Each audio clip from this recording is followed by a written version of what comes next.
Assalamualaikum warahmatullahi wabarakatuh. Sebelumnya, perkenalkan kami dari kelompok 9 ingin mempresentasikan hasil dari kerja kelompok kami yang berjudul Muzaroah, Dasar-Dasar, Syarat-Syarat, dan Rukun-Rukun. Dengan anggota kelompok saya sendiri, Aldi Bangsadewa dengan NIM B100-2043, Lilis Arinda Maharani dengan NIM B100-2037, D. Ananda dengan NIM B100-2008. Definisi Muzaroah. Muzaroah adalah suatu bentuk kerjasama di dalam ekonomi Islam, di mana seorang pemilik tanah bekerja sama dengan petani untuk mengelola lahan pertanian. Pemilik tanah menyediakan tanah dan modal, sementara petani menyediakan tenaga kerja. Keuntungan dari hasil pertanian di antara pemilik tanah dan petani berdasarkan kesepakatan sebelumnya.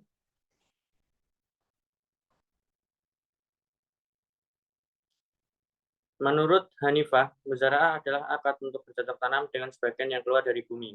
Menurut Hambalah, muzaraah adalah pemilik tanah yang sebenarnya menyerahkan tanahnya untuk ditanami dan yang bekerja diberi bibit. Menurut Al-Syafi'i, muzaraah adalah seorang pekerja menyewa tanah dengan apa yang dihasilkan dari tanah tersebut. Menurut Sulaiman Rasyid, muzaraah adalah mengerjakan tanah orang lain seperti sawah atau ladang dengan imbalan dengan hasilnya seperdua, sepertiga, atau seperempatnya. Sedangkan biayanya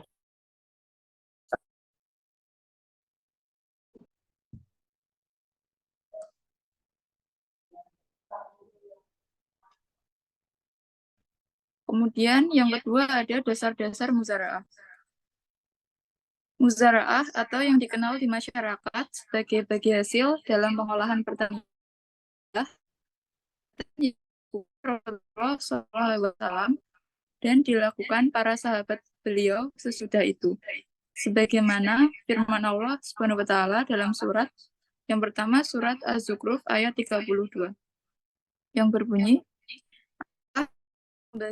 rahmat Tuhanmu, kami sudah menentukan antara mereka penghidupan mereka dalam kehidupan dunia, dan kami sudah meninggikan sebagian mereka atas sebagian yang lain beberapa derajat, supaya sebagian mereka dapat mempergunakan sebagian yang lain. Kemudian yang kedua ada surat firman Allah dalam surat Al-Maidah ayat 1 yang berbunyi, hai orang-orang yang beriman, penuhilah akad-akad itu. Dihalalkan bagimu binatang ternak, kecuali yang akan dibacakan kepadamu. Dengan tidak menghalalkan berburu ketika kamu sedang mengerjakan haji. Sesungguhnya, Allah menetapkan hukum-hukum berdasarkan pendapat yang dikehendakinya. Yang ketiga dalam surat Al-Isra ayat 34, yang berbunyi, dan janganlah kamu mendekati harta anak yatim, kecuali dengan cara yang lebih baik, bermanfaat sampai ia dewasa dan penuhilah janjinya. Sesungguhnya janji itu pasti diminta pertanggungjawabannya. Kemudian dalam hadis riwayat Muslim dari Ibnu Umar, sesungguhnya Nabi Shallallahu Alaihi Wasallam sudah memberikan kebun beliau kepada penduduk Khaibar supaya mereka memelihara dengan perjanjian mereka akan diberi sebagian dari penghasilan, baik dari buah-buahan maupun dari hasil tanaman. Selanjutnya. Yang ketiga ada syarat-syarat muzaraah.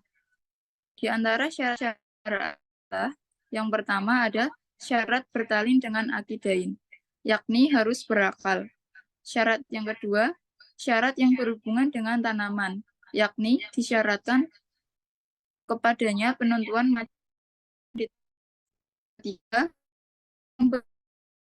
hasil tanaman, yakni bagian masing-masing harus disebutkan jumlahnya, presentasinya. Hasil ialah milik bersama. Yang keempat, hal yang berhubungan dengan tanah yang akan ditanami seperti lokasi tanah dan batas tanah.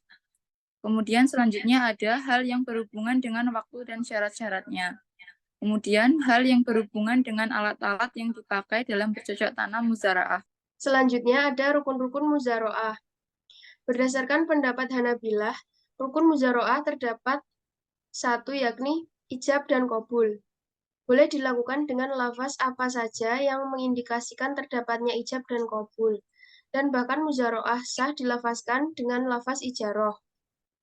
Berdasarkan 4 rukun, dalam mujaroah diantaranya ialah A. Pemilik tanah, B. Petani penggarap, C. Objek al-mujaroah, D. Ijab dan qabul secara lisan maupun tulisan.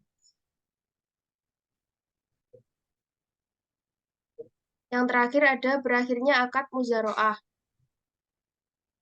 Terdapat beberapa hal yang mengakibatkan akad mujaroah berakhir, yakni yang pertama, meninggalnya salah seorang yang berakad.